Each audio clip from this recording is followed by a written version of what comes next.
Hello loves and welcome back to my channel. So in today's video, I will be talking about the Cetaphil Daily Facial Moisturizer with sunscreen SPF 50, and this is good for the face, all skin types.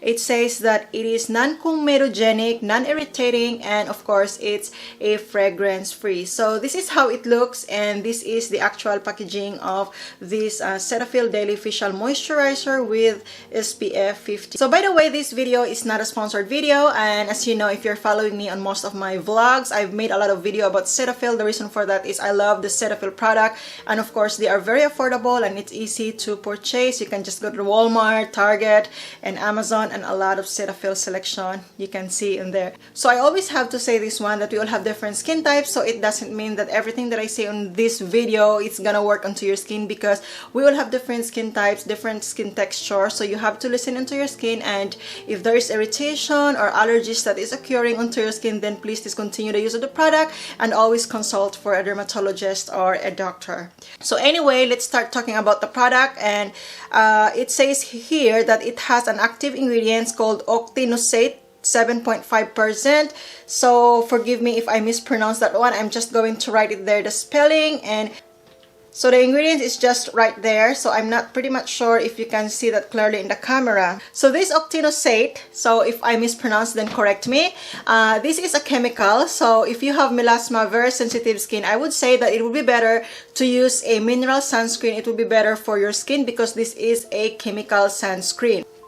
So another active ingredients that I noticed in here is, of course, this is very common. This is called the oxybenzone 6%. So this is a common filter for a chemical sunscreen, and if you are curious and you just love reading the ingredients of any chemical sunscreen, this is really present, this oxybenzone.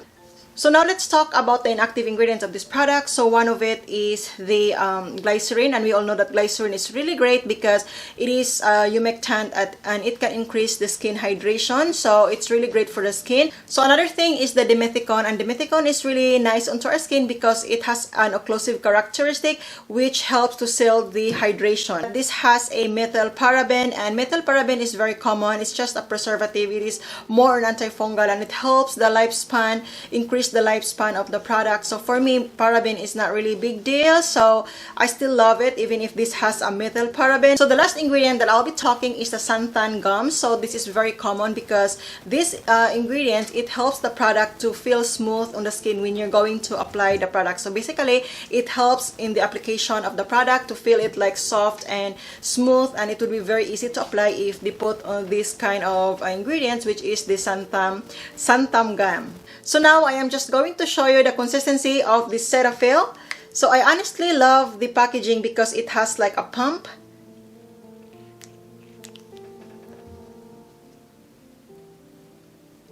So that's the consistency. So it's not really heavy consistency. I mean, it's not really thick, but it looks whitish right there, so you really have to blend. So how I apply this sunscreen, so I apply this one particularly in the morning after I had my shower or I had washed my face, but usually I apply this one after I had my shower, and 15 minutes before I go outside, I'm going to apply this one, and I just get a little bit of amount and I applied it onto my face. I make it sure that the amount that I am getting is enough for my face and for my neck, and after that I'm going to reapply every 2 hours, especially if I am exposed on the sunlight, because you really have to apply every 2 hours, especially when you're outside. But when I'm just inside the house, so I just apply this one time per day. But as usual, I'm always putting sunscreen even if I am just inside the house. So this Cetaphil moisturizer can be applied underneath foundation. However, you're going to wait 1 to 2 minutes before you're going to apply your foundation because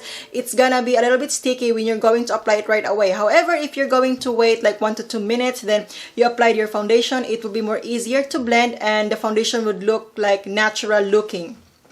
So my final thought about this product is that this is really great. However, I don't recommend this one, especially if you have a very sensitive skin, because it feels like my skin is makes my skin a little bit oily when I apply this one all day long, and it's just like roaming around, going to Walmart, and when I come back here, I feel like it's a little bit oily. So if you have an oily skin types, I won't recommend this one.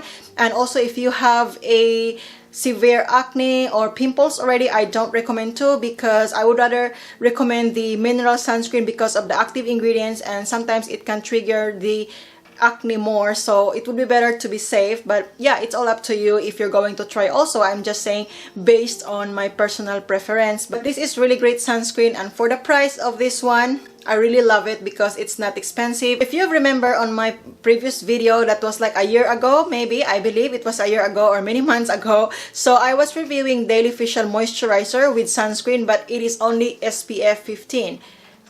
And this one is SPF 50, so you are more protected when you're going to use higher SPF. So I have to be honest that on this Cetaphil SPF 15, I don't really use it because it's just 15, feels like it's very little protection. So it will be better to use a little bit higher. It's either 30 to 50 or more, then you will be sure that your skin is more protected. But this one, I sometimes use it in the house, but I just go for my other type of, other type of sunscreen which has a higher SPF. So anyway, if you have some questions, comments, and whatsoever, then please feel free to comment in the comment section, and I'll be happy to read your comment. And thank you so much for watching, and I hope to see you on my next one. Bye bye.